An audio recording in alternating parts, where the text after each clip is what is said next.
নমস্কার বন্ধুরা, দীপিকার রান্নাঘরে আপনাদের সকলকে স্বাগতম। আজ নিয়ে এসেছি শিম ভর্তা বা শিম মাখা রেসিপি নিয়ে, যেটি গরম ভাতে দারুণ লাগে খেতে। তবে চলুন বন্ধুরা, দেখে নিই আমি কীভাবে বানালাম এই শিম ভর্তা। এর জন্য আমি 250 গ্রাম শিম নিয়েছি। এগুলোর মুখ থেকে কেটে আঁশটা ছাড়িয়ে নিতে হবে, না হলে শিম ভর্তা খাওয়ার সময় আঁশটা মুখে এলে বিচ্ছিরি লাগবে খেতে। তো এরকমভাবে আমি সমস্ত শিমের আঁশগুলো ছাড়িয়ে ছোট ছোট করে কেটে নিলাম। কেটে নিয়েছি, দেখুন এরকমভাবে কেটে নিয়েছি। এবার একটা কড়াইতে পরিমাণ মতন জল দিয়ে দিলাম এবং সামান্য একটু লবণ দিয়ে ভালো করে জলের সঙ্গে মিশিয়ে নিলাম। এরপর এর মধ্যে আমি দিয়ে দেবো কেটে টুকরো করে রাখা শিম। একটু নাড়িয়ে চাড়িয়ে নেব, নিয়ে এটাকে ভালো করে ঢাকা দিয়ে আমি 5 মিনিট মতন ভাপিয়ে নেব বা সিদ্ধ করে নেব। তো বন্ধুরা, 5 মিনিট পরে দেখুন শিমটা ভালোভাবে সিদ্ধ হয়ে গেছে এবং জলের পরিমাণটাও একটু কমে এসছে। অল্প একটু জল আছে, এই জলটা দিয়ে এই শিমটাকে আমি পেস্ট করব। তো এর জন্য একটা মিক্সিং জার নিয়ে নিয়েছি। এই জারের মধ্যে দিয়ে দিলাম কিছু ধনে পাতাটা দিলে শিম ভর্তার টেস্টটা দারুণ লাগে। আর দিয়ে দিলাম 2 কাঁচা লঙ্কা, আর দিয়ে দিলাম ভাপিয়ে সিদ্ধ করে রাখা শিম, আর দিয়ে দিলাম 1 চামচ মতন কালো সর্ষে ধুয়ে সেটাকে দিয়ে দিলাম। এরকম শুকনোভাবেই আমি পেস্ট করে নেব।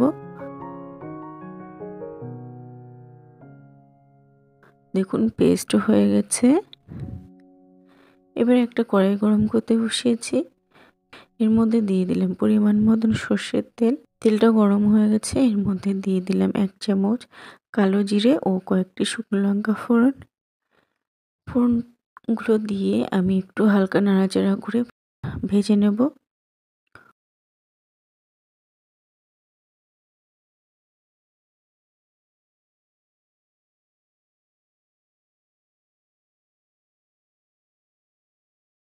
ও 2 শুকনো লঙ্কা আমি নামিয়ে রাখবো। এই শুকনো লঙ্কা পরে গুঁড়ো করে দিলেও শিম ভর্তার টেস্ট দারুণ লাগে। আর দিয়ে দিলাম 1 চামচ হলুদ গুঁড়ো রঙের জন্য। এবার ভালো করে আমি একটু মিশিয়ে নিলাম। এরপর এর মধ্যে আমি দিয়ে দিলাম পেস্ট করে রাখা শিম। এটা সাবধানে দিতে হবে, নইলে ছিটকে হাতে লাগতে পারে তেল। তো সমস্ত পেস্টটা দিয়ে দিলাম। এবার একটু হালকা হাতে নাড়িয়ে চাড়িয়ে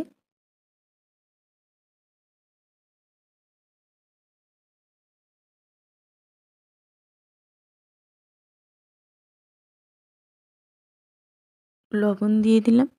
একটু পরিমাণ মতো লবণ দিতে হবে, অল্প একটু দিয়ে ভালো করে নাড়িয়ে চাড়িয়ে এটাকে শুকনো করে নিতে হবে। 7 থেকে 8 মিনিট সময় নিয়ে। তো দেখুন বন্ধুরা, রেডি হয়ে গেছে শিম ভর্তা।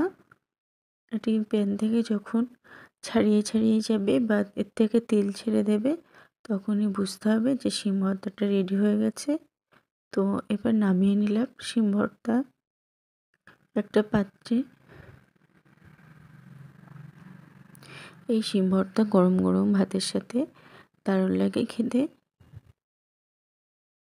তো এর উপরে আমি দিয়ে দিলাম সেই ভেজে রাখা 2 শুকনো লঙ্কা, আর দিয়ে দিলাম ওপর থেকে একটু সর্ষের তেল।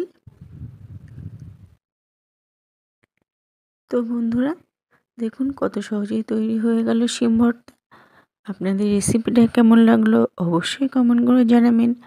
ভালো লাগলে একটা লাইক দেবেন, আর আমার চ্যানেলে নতুন বন্ধু হয়ে থাকলে চ্যানেলটি সাবস্ক্রাইব করার জন্য অনুরোধ রইল। আজ এই পর্যন্তই, আবারও হাজির হব অন্য কোনো রেসিপি নিয়ে। সবাই ভালো থাকবেন। সুস্থ থাকবেন।